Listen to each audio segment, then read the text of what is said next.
Life had its own way of being unremarkable for me. My name's Rita, and at 29, you'd find me tucked away in the local library. It wasn't glamorous or thrilling, but it was mine. The books were my companions, and the dusty shelves, my domain. I wasn't one for the spotlight, happy to fade into the background. The town was small, the kind where everyone knew your business before you did. My daily routine rarely varied: wake up, work, and then home to my tiny apartment filled with second-hand furniture and a mountain of books.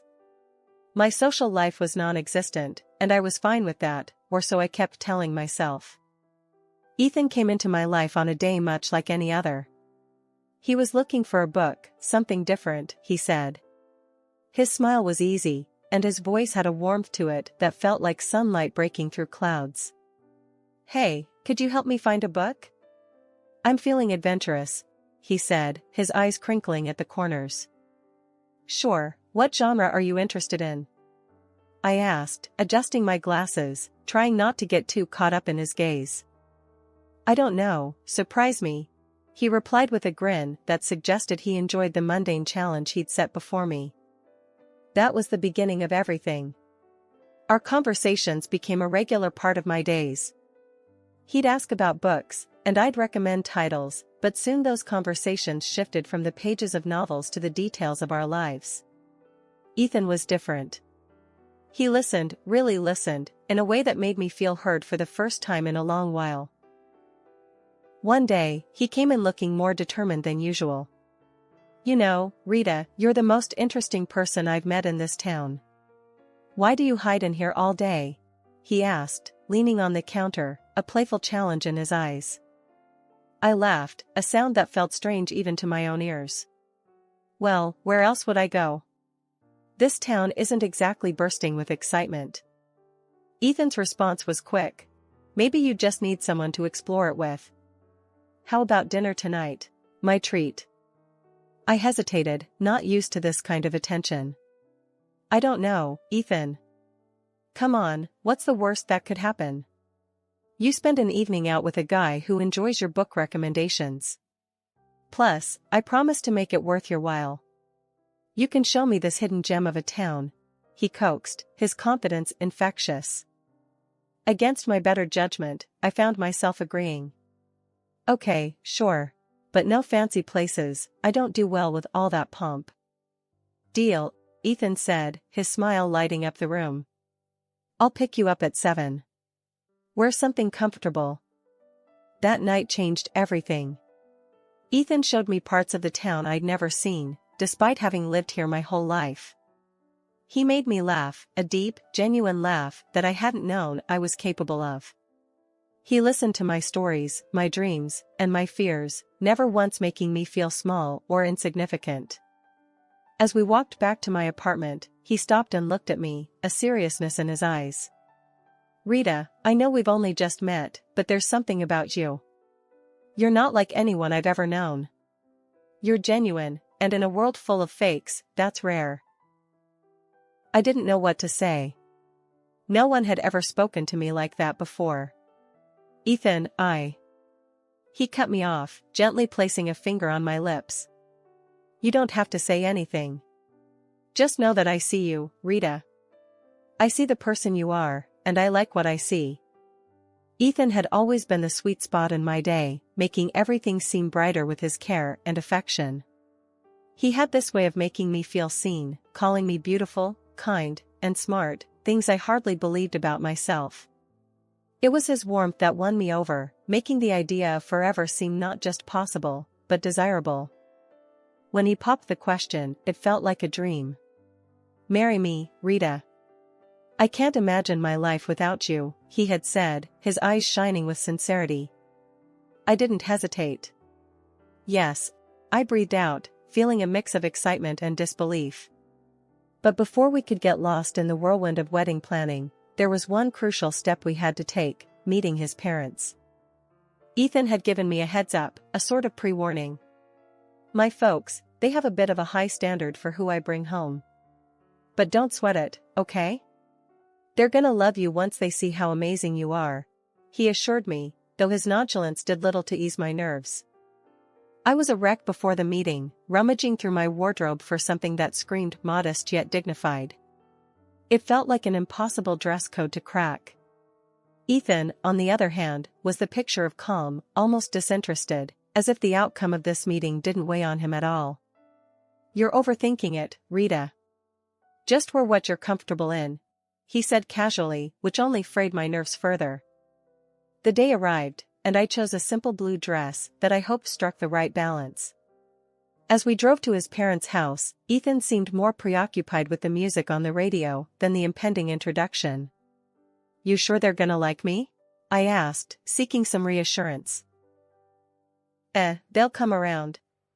Just be yourself," Ethan replied, his attention briefly flitting to me before returning to the road. His laid-back attitude felt jarring compared to the storm of anxiety brewing inside me. Walking up to the door of Ethan's childhood home, my heart was pounding. His earlier warnings echoed in my head, painting a picture of the scrutiny I was about to face. The door swung open, and we were greeted by Ethan's parents, their expressions hard to read. The dinner that followed was a minefield.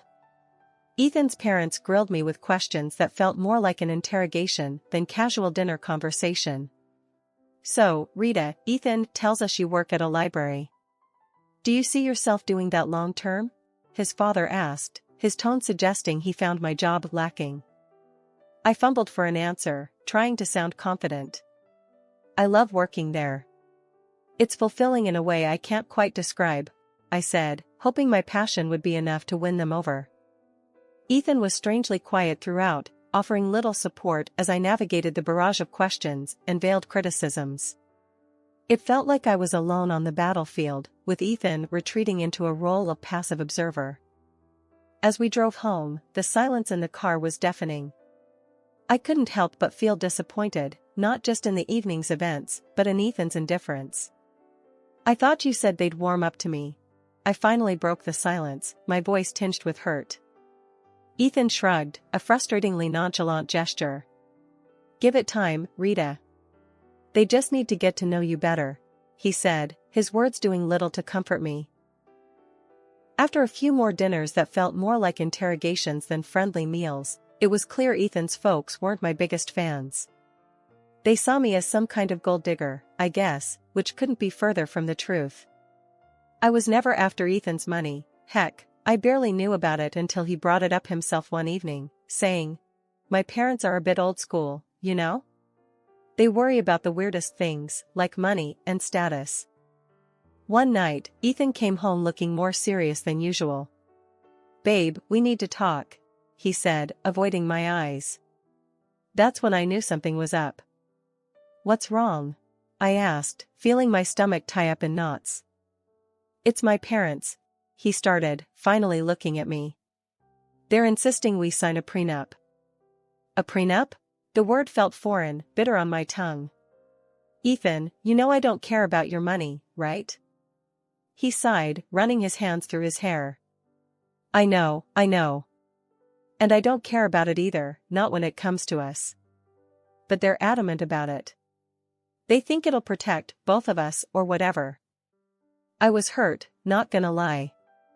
It felt like they were already betting on our failure. But I loved Ethan more than I cared about his parents' approval or some stupid agreement.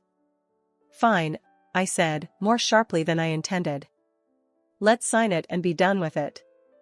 Your money, my money, whatever. I don't care. I just want you."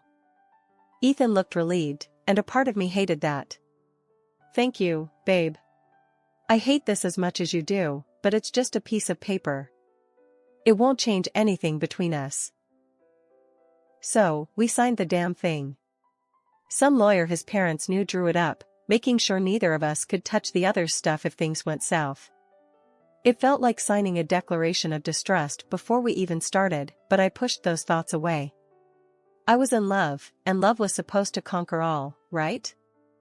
Our wedding was nothing grand, just the way I wanted it. A few close friends, an intimate ceremony, and the promise of forever. I moved into Ethan's place shortly after.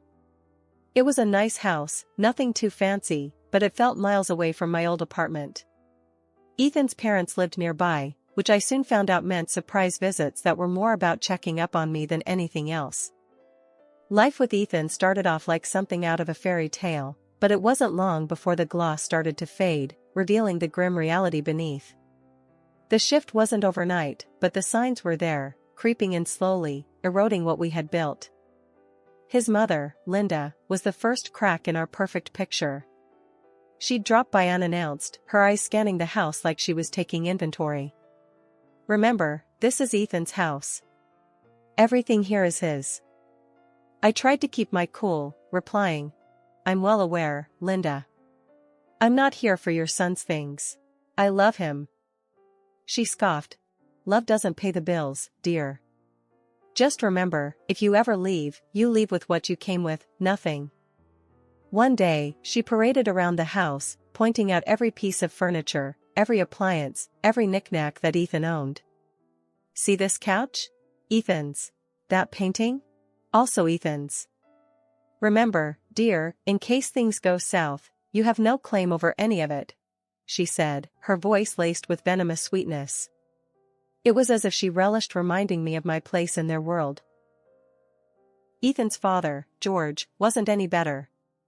He and Linda acted like they owned our house, not just visiting.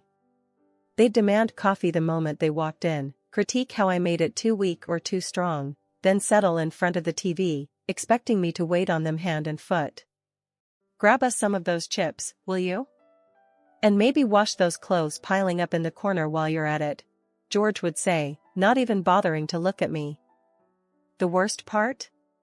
Ethan never said a word against it. He'd laugh along, adding his own jabs. "Yeah, she's still learning how to do things right around here. Give her time." I felt like I was losing my mind. This wasn't the man I married, this was someone else, someone cruel and dismissive. "Do you even hear yourself? How can you let them treat me like this?" I'd confront Ethan after his parents left. "Babe, they're just set in their ways. You know how old people are." He'd shrug it off, making it sound like I was the one overreacting. "They don't mean anything by it. Plus, you know we're on their dime. Can't bite the hand that feeds, right?" That line hit me like a slap in the face. So, that was it. I was just the freeloader, the girl who married into their little empire and had to play by their rules or get out. My job at the library, which I loved, was a joke to them, just another reason to look down on me. The days blurred into each other, each one a repetition of the last, until that unremarkable Tuesday when everything changed. I was at work, shelving books, when I felt a sharp pain in my stomach, doubling me over. It wasn't just stress, it was something more, something worse. The next thing I knew, I was in the hospital, the sterile smell of antiseptic filling my nostrils. Lying in that hospital bed, I couldn't help but think how this was a new low. Alone, in pain, and not a single message or call from Ethan. Just when I thought things couldn't get any darker, a knock on the door heralded a visitor I never expected. "Rita Turner?" The man at the door was dressed in a suit, holding a briefcase, looking wildly out of place in the sterile hospital room. "Yeah, that's me. Who are you?" My voice was weak, tired from the pain and the endless cycle of disappointment. "I'm Michael Johnson, a notary. I have something important to discuss with you." His tone was formal, but there was something in his eyes that made me want to listen. I motioned for him to continue, curiosity piqued despite the situation. "It's about your great-uncle, Edward Turner. He passed away recently, and, well, you're his sole heir. Rita, he left you an inheritance." The words didn't make sense at first. "Are you sure you've got the right person? I haven't seen him for 15 years. Michael nodded. "Quite sure. He was a private man but always remembered you. Wanted to make sure you were taken care of." Lying in the hospital bed, feeling a mix of confusion and anticipation, I watched as the notary prepared to delve into the specifics of my great-uncle's will. He cleared his throat, opened his briefcase, and laid out the documents in front of him. "Rita, your great-uncle was a man of substantial wealth and taste. He left you quite the inheritance. We're not just talking about cash here, though there's plenty of that, $20 million to be exact, Michael began, his voice steady and matter-of-fact. I blinked, still trying to wrap my head around the numbers. $20 million? I echoed, feeling my voice crack. That's right, he continued, unfazed by my shock. But there's more. You're also inheriting shares in several large companies. These are not minor investments, we're talking significant stakes in some of the most stable and profitable firms out there. My mind raced, trying to comprehend the magnitude of what he was saying. Owning parts of companies I'd only heard about on the news seemed like a fantasy. And there's the property, Michael went on, flipping through the papers. An old, large house in one of the most prestigious areas. It's not just any house, Rita. It's a mansion with history, acres of land, and it's all yours now. I tried to imagine the house, the kind of place I'd only seen in movies. It was overwhelming, to say the least. Don't forget about the antique car, he added with a slight smile, as if anticipating my reaction. A classic, fully restored, and in mint condition. It's a collector's dream. I chuckled, the situation bordering on surreal. An antique car, too? What am I going to do with that? I barely drive as it is. Michael's smile widened. Well, it's yours to do with as you please. Maybe take it for a spin now and then? And then, there's the furniture and paintings inside the house, genuine antiques, some of them centuries old. Your great-uncle had an eye for the finer things in life. The room felt smaller, the air thicker, as I tried to digest everything he was saying. So, I've inherited a fortune, a company, a mansion, an antique car, and a collection of art and furniture? That's unbelievable. It's all yours, Rita. Your great-uncle wanted to make sure you were well taken care of. It seems he saw something special in you. Special? I felt anything but, especially lying in a hospital bed after the worst few months of my life. Yet, here I was, a millionaire many times over, entrusted with a legacy I didn't know existed. Thank you, Mr. Johnson. This is a lot to take in.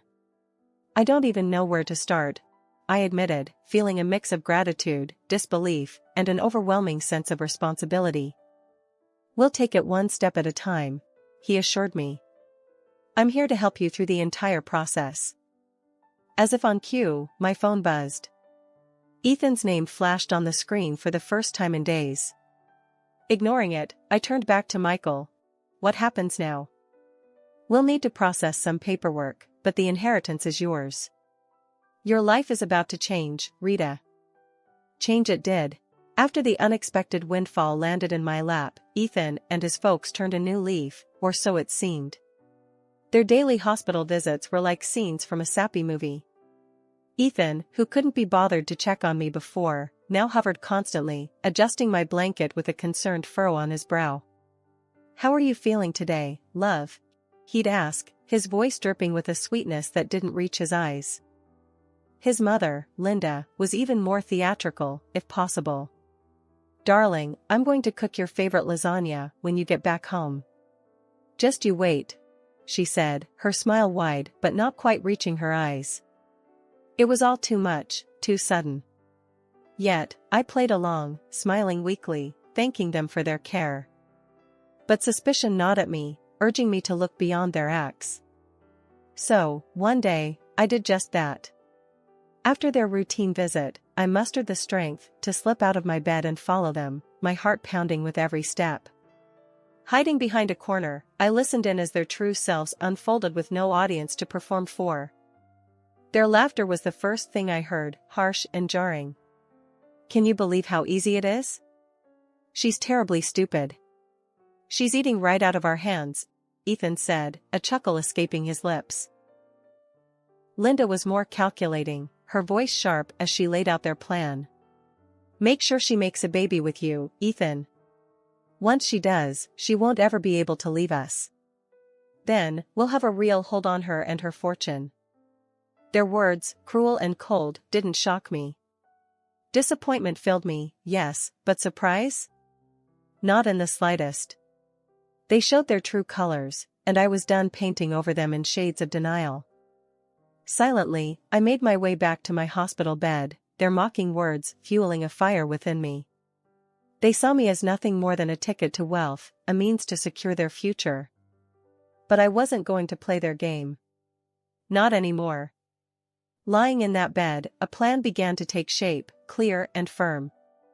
I was going to turn the tables on Ethan and his conniving family. They underestimated me, saw me as weak, but I was about to show them just how wrong they were. Back at the house after being discharged, I felt like a stranger walking into what was supposed to be my home. Ethan and his parents were there, waiting, their faces painted with fake concern and eagerness. The atmosphere was thick, charged with unspoken tension and expectation. Ethan was the first to break the silence, his voice a blend of feigned sweetness and underlying greed. "Babe, you're home. How are you feeling? We've been so worried about you." Ignoring the lump in my throat, I met his gaze squarely, seeing the man I once thought I knew. "I'm feeling better, thanks. But we need to talk." "All of us," I said, my voice steady despite the turmoil inside. Linda, ever the actress, stepped forward, her hands clasped together as if in prayer. "Of course, dear. We're here for you. Whatever you need." It was now or never. I took a deep breath and laid out my cards. "I'm filing for divorce, Ethan. And before you ask, no, you won't see a dime of my inheritance." The room fell silent, the air sucked out of it as if by a vacuum. Ethan's face paled, his mask slipping to reveal the panic underneath. "Divorce? But why? I thought we were happy?" "Happy?" The word tasted bitter in my mouth. "You, your mom, and your dad have made my life a living hell. You've treated me like a servant, not a wife. And now, suddenly, you're worried about me because I'm worth something to you?" Ethan stammered, struggling to find the words, but Linda, always quick, jumped in. "This is nonsense. We've always treated you like family. You're imagining things, dear."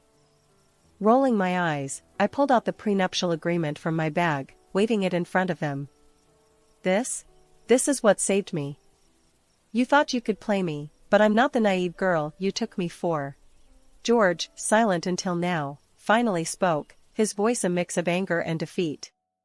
"You'll regret this. We're your family." "No, you were never my family. A family doesn't treat one of their own like dirt and then turn sweet when money comes into the picture. I'm done here." Moving into my own place was the breath of fresh air I desperately needed. The apartment was small and cozy, a stark contrast to the life I'd left behind. It wasn't just a new living space, it was my declaration of independence, my fresh start. The phone call started almost immediately. Ethan, with his voice dripping with desperation, was the first to break the silence. "Rita, please, you've got to come back. We can work this out, I know we can." His pleas fell on deaf ears. I was done, and no amount of begging could change that. "Ethan, it's over. I'm not coming back. You need to accept that," I said, my voice firm, leaving no room for negotiation. Not long after, Linda chimed in, her tone a toxic mix of anger and guilt-tripping. "Ungrateful. After everything we've done for you. You owe us, Rita. You're making a huge mistake." "Owe you? For what, Linda? For making me feel like nothing more than a burden?" "No, I don't owe you anything. Goodbye." Hanging up on her felt like shedding a heavy weight, a final cut from the ties that bound me to a life of misery. The divorce was a relief, a clean break from a past that had threatened to consume me. Through friends, I heard about the fallout between Ethan and his parents. The irony wasn't lost on me, the very document they had insisted on, the prenuptial agreement, was now the source of their family strife. With my great-uncle's inheritance securely in my name, I found purpose in generosity. A significant portion went to charities that mattered to me, causes that would make a difference in the world. But it was the bookstore that became my passion project, a cozy haven for lovers of old and rare books. It was my way of reconnecting with the world on my terms. My journey hadn't been easy, fraught with challenges and heartache, but standing in my bookstore, surrounded by the stories of countless others, I knew I had found my happy ending. It wasn't just about moving on from Ethan and his family's manipulation, it was about rediscovering who I was and what I loved. Here's to new beginnings, I toasted to myself one quiet evening after closing up shop. The road ahead was uncertain, but it was mine to travel, filled with possibilities and the promise of newfound happiness.